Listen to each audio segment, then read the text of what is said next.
A billionaire walked into a struggling repair garage and told the owner he was sitting on nearly $34. 000 he didn't even realize he had.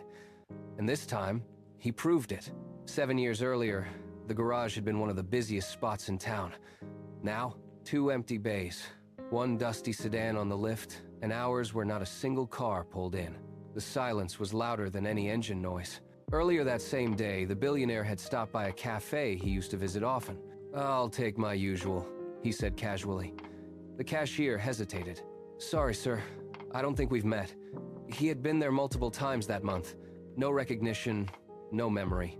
Half the seats were empty. Across the road, another cafe was overflowing with customers. No discounts, no loud ads. Just an owner who greeted people by name, remembered their last order, even asked about their families. That's when it clicked. But this time, something else stood out too. The busy cafe had a small board near the counter. "We remember you." Later that afternoon, he walked into the repair garage. The owner, a man named Collins, wiped his hands on a rag and sighed. "I spend about $900 a month on ads," Collins said. "Maybe I get 20 customers from it, on a good month." The billionaire nodded and ran the numbers.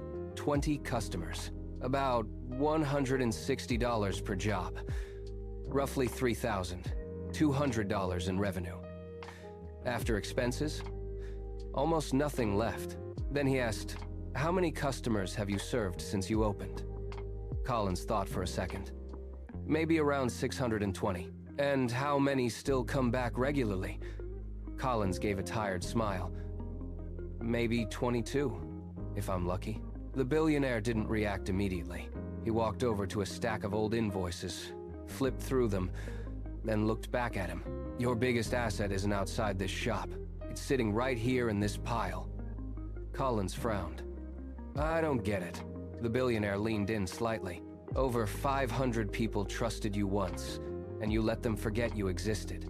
Then he added a twist Collins didn't expect.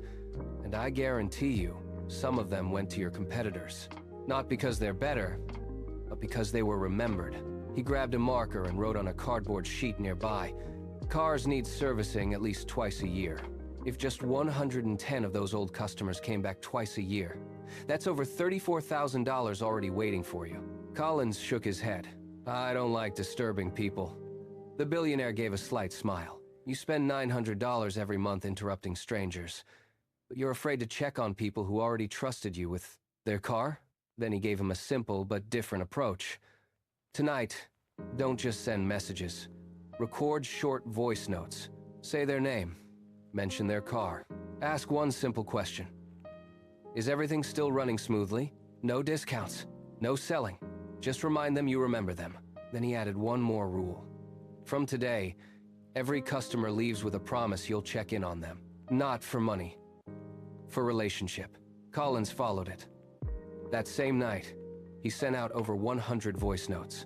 By morning, replies started coming in. Some were surprised, some were grateful. A few even said, "I thought you closed down." By the second week, bookings doubled.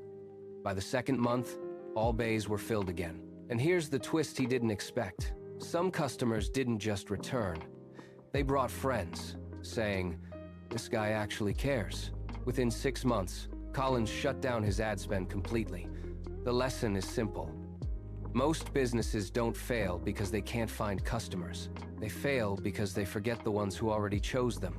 If you want more stories like this, tap the channel name, subscribe, turn on the bell, and follow The African Entrepreneur. If you do not subscribe, this may be the last time you will ever see us.